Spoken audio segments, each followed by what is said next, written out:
Assalamualaikum Bapak Istanto. Waalaikumsalam Pak Rohiman. Ada yang bisa dibantu ini? Ya, bagaimana kabarnya Pak Istanto? Alhamdulillah luar biasa baik sekali, sehat, semangat Pak Rohiman.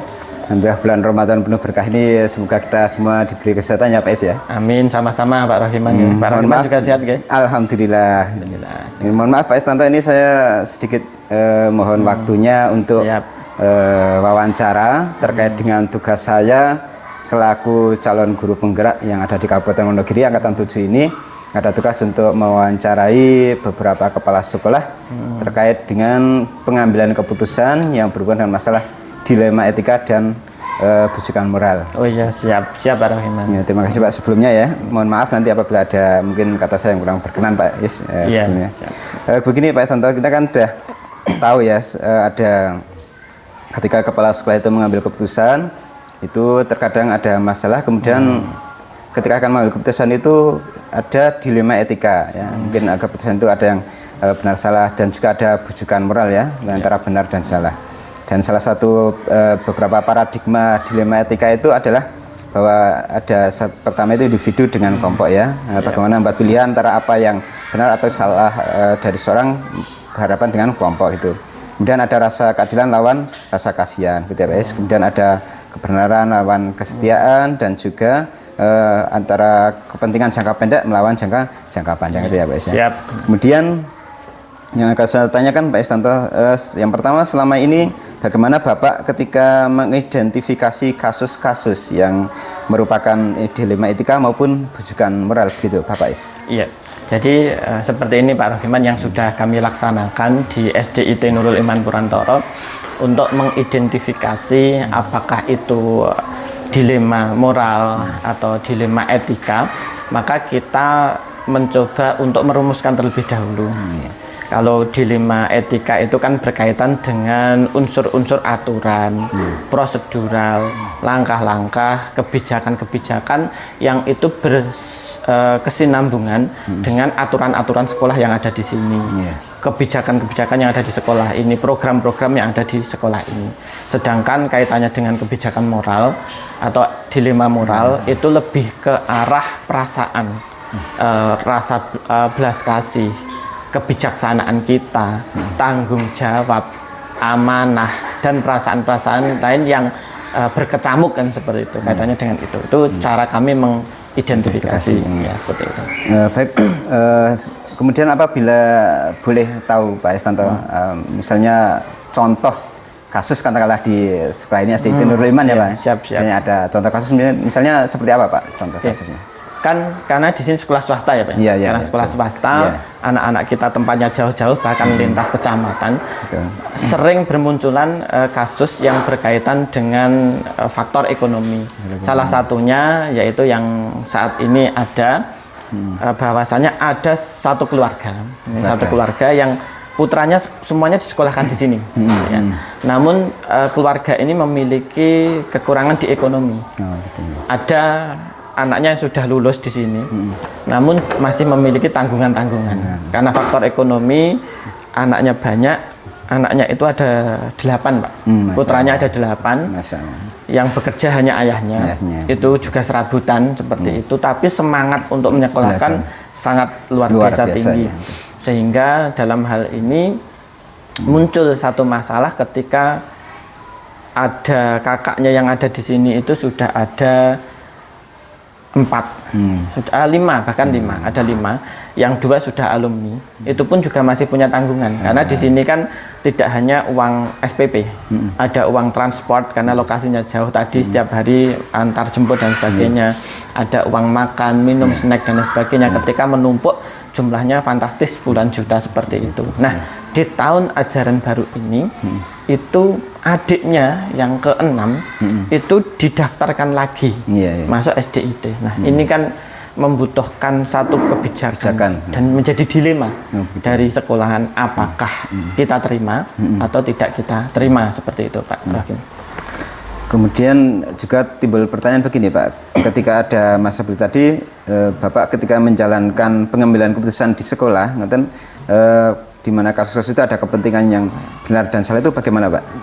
Ketika Jadi gini Pak, pertama kita selalu punya budaya di mana kita melakukan diskusi.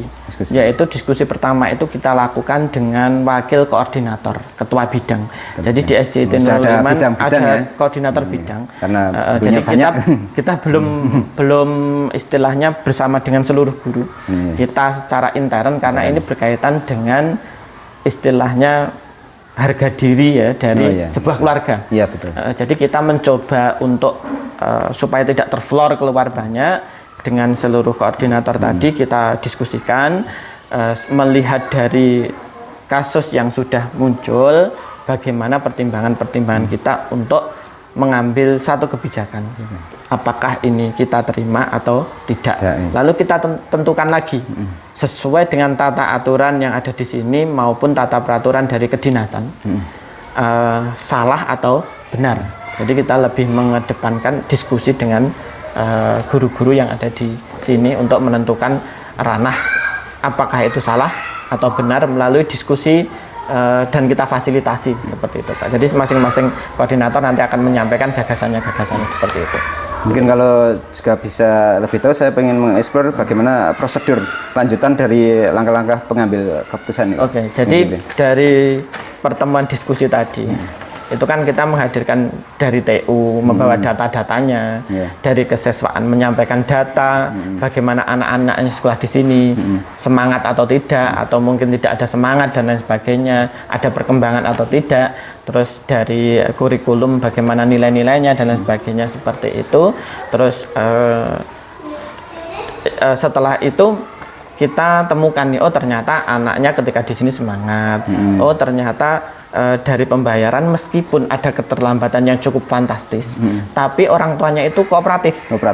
Jadi ketika kita panggil tetap datang, meskipun belum bisa melunasi datang melakukan pencicilan. Jadi meskipun hanya kisarannya cuma ratusan ribu atau puluhan ribu, tetap kooperatif datang. Ketika pengambilan rapot juga orang tuanya datang seperti itu. Artinya baik orang tuanya, baik anaknya itu memiliki semangat untuk belajar, sehingga ini menjadi salah satu pertimbangan bagi kami ketika kedua-duanya kooperatif gitu ya. Artinya kita harus memunculkan satu tindakan di mana ada nilai-nilai kebenaran yang harus kita tegakkan seperti itu. Mungkin selanjutnya kalau boleh tahu ada hal-hal lain yang menjadikan lebih efektif ketika Bapak Istanto mengambil keputusan itu Pak, dalam menghadapi dilema etika ini. Yang efektif tentu tadi kalau kami cenderung mengadakan diskusi itu paling efektif. Kenapa? Karena kita tidak, kalau kita menentukan sendiri akan banyak celah-celah kekurangan data kita, sehingga ketika kita pengambilan keputusan itu sering dengan emosi kita sendiri gitu ya, dengan data kita sendiri, sehingga itu tidak efektif. Ketika kita menghadirkan seluruh yang ada koneksi dengan masalah tersebut gitu ya. Nanti data itu akan terkumpul semuanya. Ketika data itu terkumpul semuanya, maka kita akan menuju satu rumusan bagaimana untuk mengambil keputusan. Kalau selama ini saya paling efektif adalah dengan diskusi. Diskusi, setelah diskusi selesai, kita memanggil atau bersilaturahim dengan pihak-pihak yang terkait. Kalau di sini artinya sekolah saya dengan orang tua tersebut. Nanti akan kita klarifikasi lebih lanjut. Artinya kita sebenarnya sudah membawa satu keputusan, tapi belum final, karena kita akan mengeksplor dulu orang tuanya, bagaimana ke depannya, apakah masih kooperatif, melihat tunggakan-tunggakan yang cukup besar ini bagaimana untuk solusi penyelesaiannya. Terus karena tadi sebelumnya kita juga sudah membawa satu kebijakan, biasanya kita juga membawa win-win solution, Pak. Jadi kita itu punya istilahnya yayasan. Punya yayasan, kadang-kadang kita bekerja sama dengan CSR gitu ya, koperasi-koperasi, BMT dan lain sebagainya. Dari sana biasanya kita itu termasuk dengan Lazis dan sebagainya itu ya. orang tua asuh mungkin ya. Iya, orang tua asuh, lembaga-lembaga itu biasanya kita komunikasikan dulu sebelum ketemu dengan orang tua. Sehingga ketika kita ke sana, setelah orang tua menyatakan tetap siap sekolah di sini dan kooperatif, kita memberikan satu solusi. Trilema ya itu. Betul. Ya, ada trilema ya. Iya, betul. Jadi dari sana kita tidak hanya membawa satu kebijakan hasil apakah diterima atau tidak, tapi juga membawa solusi untuk kebaikan dari orang tua dan anaknya, seperti itu. Baik Pak Isnanto, kemudian ketika sudah ada keputusan, kira-kira tantangan apa yang dihadapi Bapak Isnanto? Misalnya mungkin pas uji publik atau bagaimana, itu mungkin ada tantangan tersendiri. Oke, jadi tantangan itu pasti ada Pak. Tantangannya itu pasti, dan tantangan itu juga berbagai bentuk gitu ya. Nah, tantangan-tantangan itu yang pertama itu adalah setiap waktu itu hampir selalu ada dilema, ada masalah yang karena kelas kita ada 17 itu ya, hampir setiap kelas itu punya masalah. Nah, tantangannya itu adalah dengan banyaknya kelas tadi, dengan banyaknya masalah itu, bagaimana cara kita menginventaris masalah-masalah itu melalui catatan-catatan masing-masing guru kelas. Lalu kita akan membuat skema, kita selesaikan yang mana dulu. Nah, kita punya jadwal, bagaimana cara kita untuk hadir di kelas-kelas tersebut dan berkomunikasi dengan guru kelas. Setelah terinventaris mana yang paling besar, yang paling harus kita selesaikan terlebih dahulu. Setelah itu kita akan berjalan untuk menyelesaikan masalah itu step by step. Itu membutuhkan waktu, Pak. Tantangannya adalah membutuhkan waktu, membutuhkan fokus kita, membutuhkan kebijaksanaan kita. Jangan sampai hasil dari keputusan yang kita ambil ini nanti memberatkan sebelah, atau mungkin salah dalam mengambil keputusan dan lain sebagainya. Jadi tantangannya itu sangat cukup besar sekali. Gitu. Baik Pak Isnanto, kemudian ketika menyelesaikan masalah tadi, apakah ada tata kala atau jadwal tertentu untuk menyelesaikan setiap masalah yang dihadapi Bapak Isnanto? Oke, jadi kita punya tata waktu, Pak. Jadi kita setiap akhir pekan, setiap hari Sabtu itu kita punya jadwal khusus rapat koordinasi dengan seluruh guru dan karyawan. Jadi nanti setiap kali di ending atau bisa di awal, bisa di akhir, kalau ada rapat yang khusus yang lebih penting, materi yang akan kami sampaikan, berarti nanti peletakannya di ending. Nanti setiap dari guru akan kita tanya apakah ada masalah. Kan belum tentu semua kelas ada masalah. Nah, jadi di setiap akhir pekan itu kita tanya masalahnya apa dan lain sebagainya. Nanti apakah perlu diselesaikan dalam rapat tersebut, atau guru tersebut tidak berani memflorkan di umum dan butuh percakapan khusus dengan kepala sekolah. Kalau misalnya gitu ya. Kalau perlu percakapan dengan kepala sekolah, berarti nanti akan ada waktu tersendiri antara guru dengan saya bertemu, seperti itu.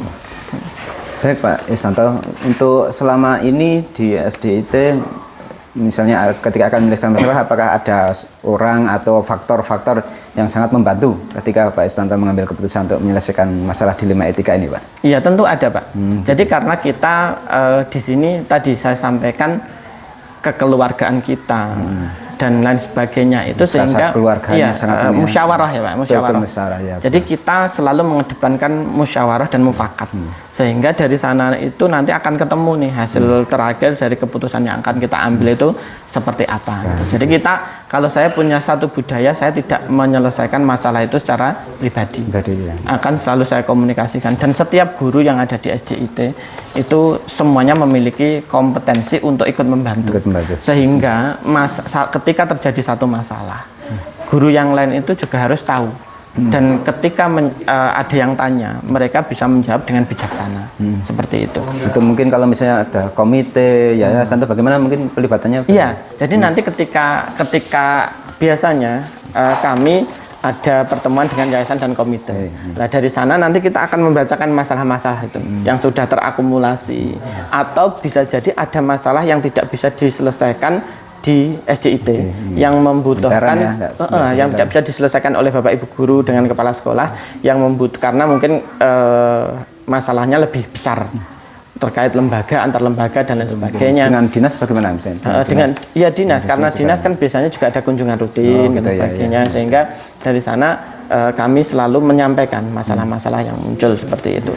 Sehingga kami selalu berkomunikasi dengan seluruh instansi terkait, stakeholder yang menaungi kita. Kalau itu ada hubungannya dengan kedinasan, maka secara otomatis kita akan datang ke dinasan untuk menyelesaikan hal-hal tersebut atau minta bantuan ya untuk membina kami seperti itu.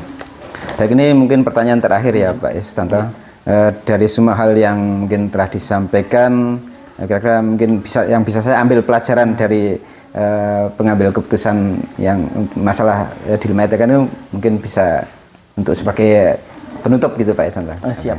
Jadi begini Pak, jadi kalau saya secara pribadi ya melihat dari dilema etika, dilema moral dan sebagainya, masalah-masalah yang muncul itu kita jangan sampai mengambil keputusan sendiri. Kita harus melibatkan seluruh stakeholder yang punya kepentingan dengan masalah tersebut, sehingga masalah tersebut itu di antara dua belah pihak itu bisa terselesaikan dengan rasa keadilan. Dengan pihak A adil, dengan pihak B juga tidak dirugikan. Sehingga dengan adanya musyawarah, mufakat, silaturahim itu nanti akan mampu menyelesaikan kasus dengan lebih bijak daripada kita langsung memberikan satu keputusan tanpa melibatkan stakeholder yang berkaitan dengan masalah-masalah tersebut. Seperti itu Pak. Ya, terima kasih Bapak Istanto ini atas waktunya, telah meluangkan waktu sehingga saya banyak sekali yang dapat saya peroleh dari dialog pada hari ini, dan saya juga secara pribadi mohon maaf apabila mengganggu waktunya Pak Istanto. Insya Allah tidak. Ya, terima kasih sekali Pak. Salam untuk Bapak Ibu guru yang lain. Siap, terima kasih. Assalamualaikum warahmatullahi wabarakatuh. Waalaikumsalam warahmatullahi wabarakatuh.